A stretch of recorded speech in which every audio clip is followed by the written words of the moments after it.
Lesson 5, buy, rent, lease. So buying would be to purchase something, renting something is you're paying money per month in order to use something, but a lease is a contract that helps you purchase a vehicle, and what it ends up happening is you pay money per month, and then there's a residual value at the end that you have to pay if you want to keep that vehicle, whatever it is you're leasing.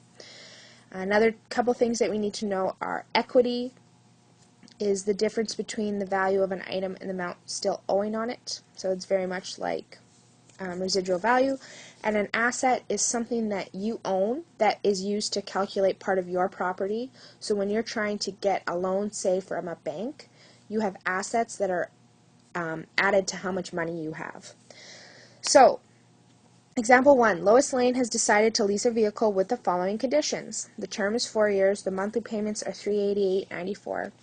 She's making security deposits, which will be refunded at the end of the lease period if the car is returned with normal wear and tear, and that's $500. There's a delivery charge of $526.57. Kilometer allowance, which is 24,000 kilometers a year, plus 11.11 kilometers for each additional kilometer, and the residual value at the end of the lease term is $12,195. So, calculate the total cost of payments made over 4 years with 25,000 kilometers on the vehicle and returned safety deposit. So, first we're going to do the monthly payments. So, it would be $388.94 times 12 per month for 4 years. And she'd pay $18,669.12. Then we're going to do the delivery charge, which is just a flat out $526.57. And then we would do the kilometer allowance, because we know that the security deposit is coming back. And because she only did 25,000 kilometers altogether on her car, that's underneath the 24,000 kilometers per year. Because if you think about it, 24,000 kilometers per year, she would have up to 96,000 kilometers allowed on her vehicle over the 4 years. So she has no kilometer charge. So we add those numbers together, so 18,669.12 plus 526.57, and you get $19,195.69. So that is how much she's paid so far on her vehicle. So part B, if she purchases the vehicle at the end, how much will it cost in total? So we already know the residual value is $12,195. So we're going to take that $19,195.69 and we're going to add the $12,195, and she would end up paying $31,390.69. So depending on how much that car was worth to begin with, this is how much it would cost now. And part C, if she were to buy the car instead of leasing it, it would cost $24,500, including all taxes and fees. She could take out a loan to pay for the car at 7.2% compounded monthly, making monthly payments for 4 years. Determine the amount she would make in payments then.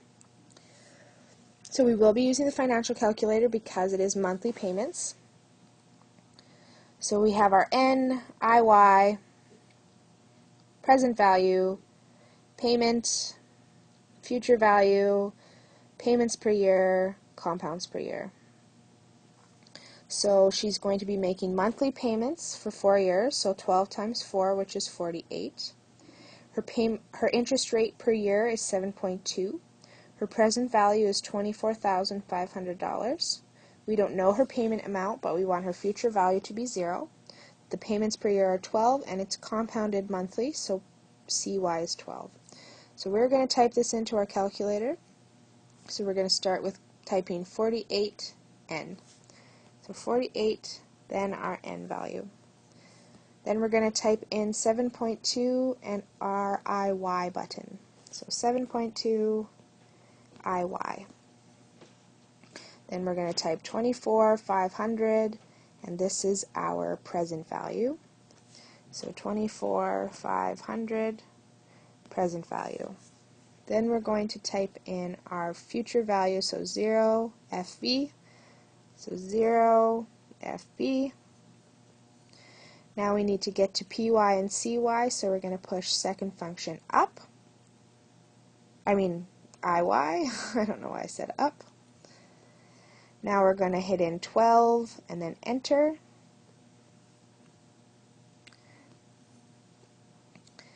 Then we need to figure out our CY, so we'd push up and then 12 and then enter.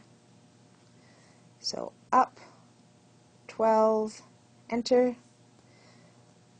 And now we want to close this screen, so we're going to hit second function compute to close it, and we're going to compute our payment. I ran out of room. So compute our payment is our last step, and we should get our payment to equal $588.96. So that's how much she's paying per month. So $588.96 times 48 payments, and she would pay in total $28,270.08. So that is cheaper from her loan, which was in the 30,000s.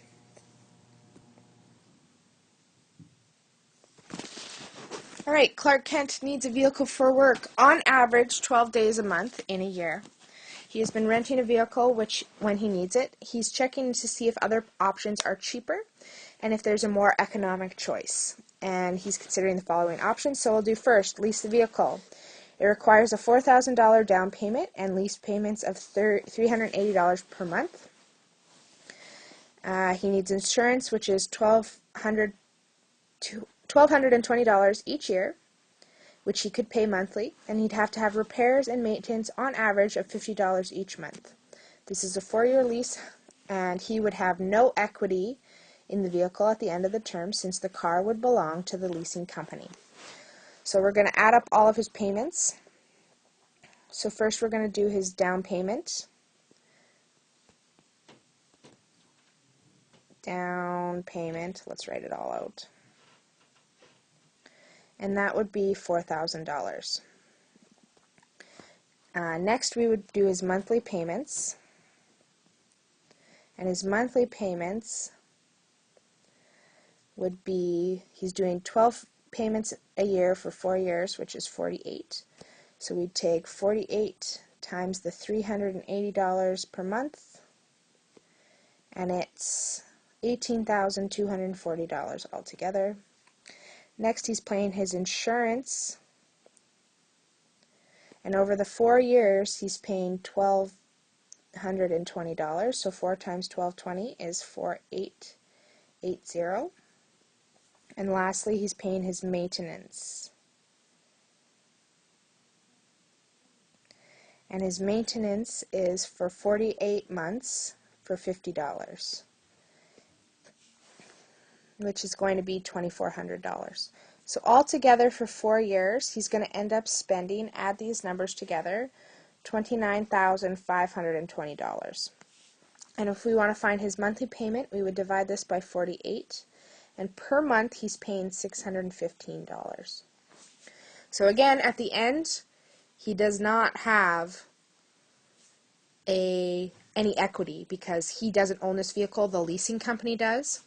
But he is spending $615 per month. He also does have access to this vehicle for more than 12 days in a month. Alright, option B, he could buy the vehicle and finance it over a 4-year term with 4.5% interest compounded monthly.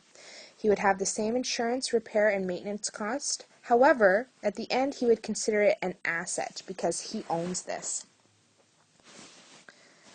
So we're going to calculate this. So his N is going to be for 48 payments. We already know that from the last example.